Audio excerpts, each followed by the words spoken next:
Buenas noches, estimada Quispe. Mi nombre es Valeria Torres. Y bueno, antes de iniciar, queremos agradecerle por aceptar participar de esta entrevista, donde el objetivo es conversar y conocer más sobre el TEA, el trastorno del espectro autista. Bueno, hablaremos un poco de los signos de alerta, la evaluación y la intervención, ¿no? La primera pregunta es, ¿cuáles son los principales signos de alerta del TEA en la infancia? Muchas veces nosotros dentro de las consultas que realizamos vamos a visualizar conductas poco típicas en el desarrollo de un niño, ¿no? Por ejemplo, del llamado de su nombre, la no reacción, no hay contacto visual usualmente, muchas veces el lenguaje se ve retrasado, por ejemplo, ¿no? Entonces es una de las primeras señales de alerta cuando evaluamos o tenemos niños pequeños, ¿no? Sobre todo en la primera infancia. No, la segunda pregunta es, ¿qué diferencia existen entre un niño tímido y un niño con TEA? Cuando comentaba acerca de las señales de alerta en la primera infancia, este poco contacto visual, el retraso en el lenguaje muchas veces, pero en ocasiones digamos que el lenguaje se va desarrollando dentro de los patrones esperados, ¿no?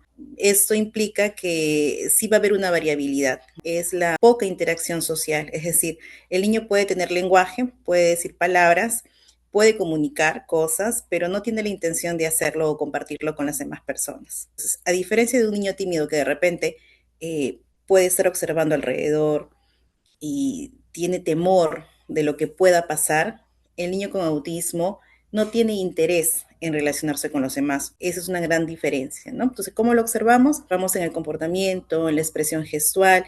Si yo miro a un niño que de repente se esconde detrás y le sonrío y me responde con la sonrisa, estoy viendo que es una persona que de repente está tomando confianza para poder acercarse. Entonces, si de repente me acerco, muestro un juguete, quiero compartir algo, y el pequeño prefiere jugar solo o se aleja, me está manifestando de alguna forma que no hay una intención de comunicarme algo, ¿no?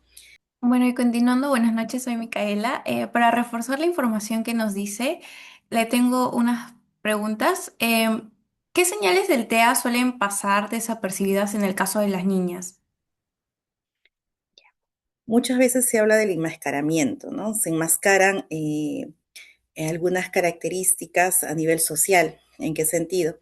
Que muchas veces tienden a imitar los comportamientos sociales que tienen los demás chicos, ¿no? Las demás niñas o niños en este caso. Entonces, bajo esa premisa, puede pasar desapercibido un diagnóstico oportuno en ese momento, sobre todo porque de repente no hay un retraso en el lenguaje y si lo hubo, se superó rápidamente. Eh, ¿Qué es lo que de repente puedo yo observar que me dé a conocer que pudiera haber un diagnóstico? Es precisamente esa cognición social o este lenguaje social que se ve muchas veces limitado, ¿no? Las respuestas a veces no son tan oportunas en los momentos, si es que alguien está llorando, de repente yo le puedo decir, haces mucha bulla, ya para, ¿no? Que podrían confundir con falta de empatía, pero no necesariamente lo es. Pero aprenden también a tener respuestas de repente más sociales, socialmente más aprobadas, ¿no? Como, estás triste, cálmate. Pero suena muy robotizado, por ejemplo, ¿no? Suena como que muy estructurado. Y no hay esa sensibilidad de repente que se puede manifestar. Decimos, estás llorando, ¿no? Te doy un abrazo o algo más específico de repente. Y coméntenme también cómo afecta la sobreestimulación sensorial en la vida diaria de una persona con TEA. Acá hay una variabilidad, ¿no? A veces podemos tener niños hipersensibles y lo que conocemos como hiperactivos o hipo.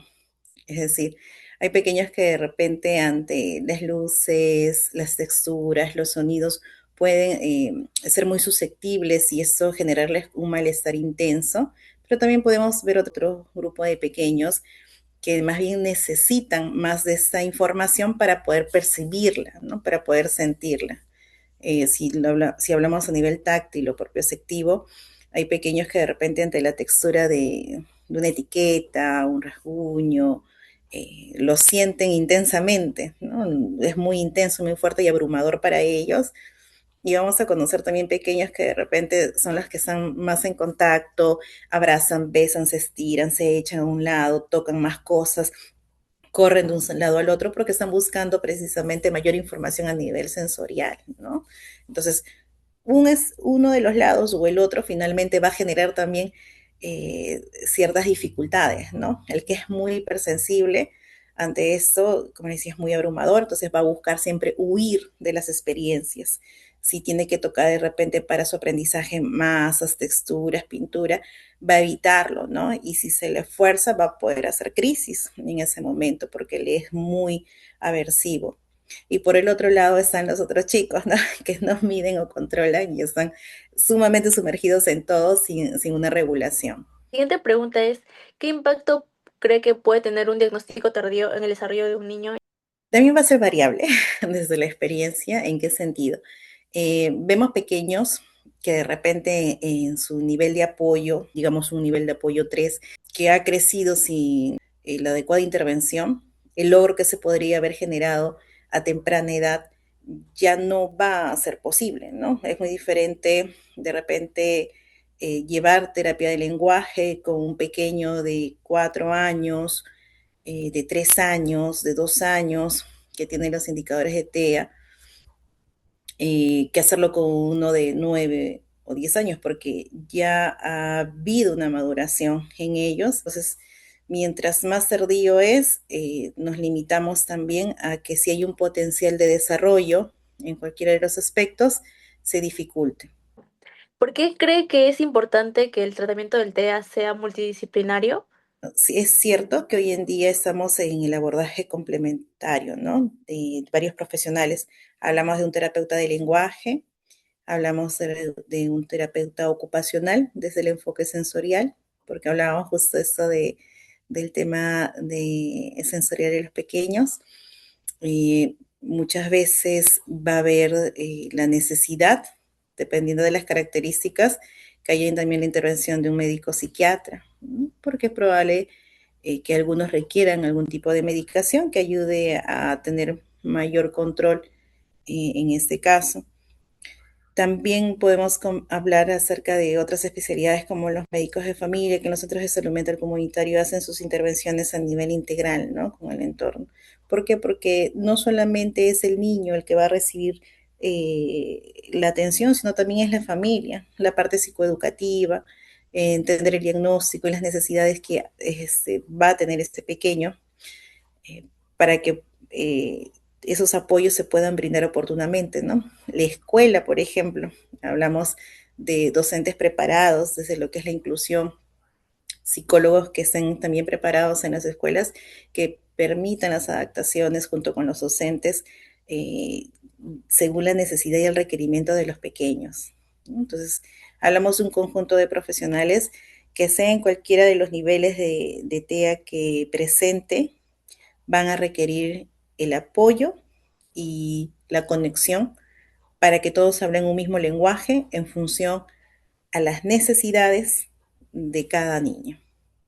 ¿Qué comorbilidades suelen presentarse junto al TEA y cómo esto puede influir en el proceso de evaluación o intervención? Cuando hablamos en temprana edad, por ejemplo, a veces algunos diagnósticos como el TDAH pueden estar a la par con el diagnóstico de autismo y podemos de repente confundir inicialmente algunos indicadores como básicamente quizás un TDAH y dejar de lado el TEA, ¿no?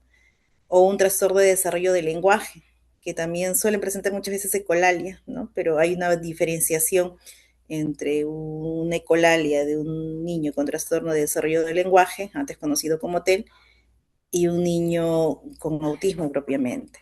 Esas comorbilidades van a la par en el transcurso de su vida, necesitando también las intervenciones oportunas según las características de ellos.